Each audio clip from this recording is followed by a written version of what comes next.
order, Mr. Ian Blackford.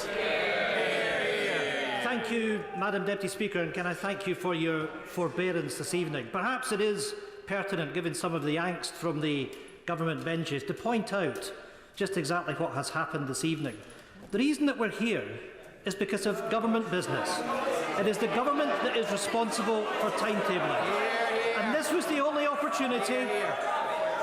No, order. I will hear Mr. Blackford's point of order. Mr. Blackford. Thank you, Madam Deputy Speaker. By voting this evening was the only opportunity that we have had to speak out against the austerity, the continued austerity of this Conservative government and the attack on the budget of Scotland. But more importantly, Madam Deputy Speaker, 3 weeks ago, we witnessed a situation, and listen, I hear about embarrassment. Don't talk to me about embarrassment, because the embarrassment that took place was 3 weeks ago when we had a power grab against the powers of the Scottish Parliament. And I signalled to the Conservative government then that what they have done is they've acted against the consent of the Scottish Parliament and the Scottish people, that it would no longer be business as usual. And I now commend the Scottish National Party for standing up for Scotland tonight. And I say to this Conservative government that we will use parliamentary procedure to oppose this government every inch of the way, and to make sure that the Scottish National Party stand up for the rights of the Scottish Parliament until Westminster recognises that they must reverse the power grab against the Scottish Parliament. Order. I have heard the honourable gentleman's point of order, but I have to say that although it was most eloquent, it was not necessary, because it seems to me that the point that the honourable gentleman, the right honourable gentleman, is making is that he and his colleagues will use parliamentary procedure to make sure that their opinions and those of their constituents are well aired here in this Parliament. He has done so, and he has every right to do so, and the Chair will defend his right and the right of his colleagues to do so. So there was no need for the honourable gentleman's point of order, because we are all in agreement about the importance of using parliamentary procedure for the correct ends. Point of order, Mr. Douglas Ross. Very much, Madam Deputy Speaker. And further to the point of order by the right honourable gentleman, it's interesting to know how important he thinks this debate is, given that he couldn't sit through the debate which the SNP called.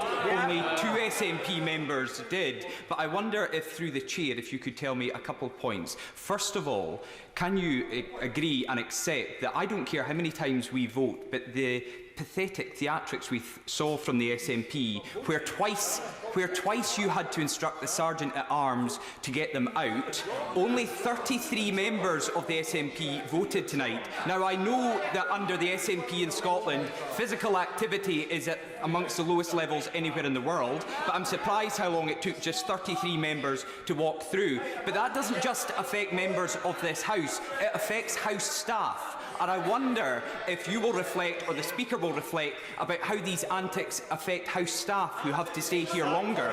And finally, Madam Deputy Speaker, can you tell me, the right honourable gentleman spoke about austerity from this Conservative government. He and his colleagues have just voted against the estimates, which would mean Scotland would receive nothing from the UK Parliament, so they want no money going to Scotland. Is that correct? Order. The honourable gentleman's final point is a point of debate, and we have had a full debate on those points today. As to the honourable gentleman's point about the length of time it took to divide the House 5 times this evening, once again, nothing disorderly has occurred. The honourable gentleman must allow me to finish answering the first point of order. Nothing disorderly has occurred. It is up to every member of this House to decide how to use parliamentary procedure, and I'm quite sure that those who have called 5 divisions this evening know the effect that their calling of those divisions has had. I will, just one moment, I will take the honourable gentleman first, and then I'll come to the right honourable gentleman. Mr. David Linden. Thank you very much indeed, Madam Deputy Speaker. The House has spent over an hour this evening voting on matters, huge matters of public expenditure, committing serious amounts of public money to spending. Given that we had 5 votes and it took over 1 hour, can I ask you, Madam Deputy Speaker, have you been given advance notice of a statement from the Leader of the House coming forward to bring forward electronic voting? No. A reasonable question asked by the honourable gentleman, to which I can only give a straight answer. No. Point of order, sir. Much, Madam Deputy Speaker. I very much concur with my honourable friend that we have spent an hour considering very important allocation of spending by department, by this government. We are here and down in this place and tasked to do that very function. But wouldn't it be a lot better to solve all these situations in solution if we did what my honourable friend suggests, get electronic voting down here so that we do not spend hours and hours and hours in packed lobbies going round and round in circles just to vote. Order. I appreciate the honourable gentleman's point. I've already answered it. I have no notice of such a matter to be raised. Point of order, Mr. Hall. Thank you, Madam Deputy Speaker. Given the faux outrage of one of the parties opposite and the effect that that can have on personal health, can you advise whether the clerks of the House authorities have checked both the location and the workability of defibrillators near to the chamber?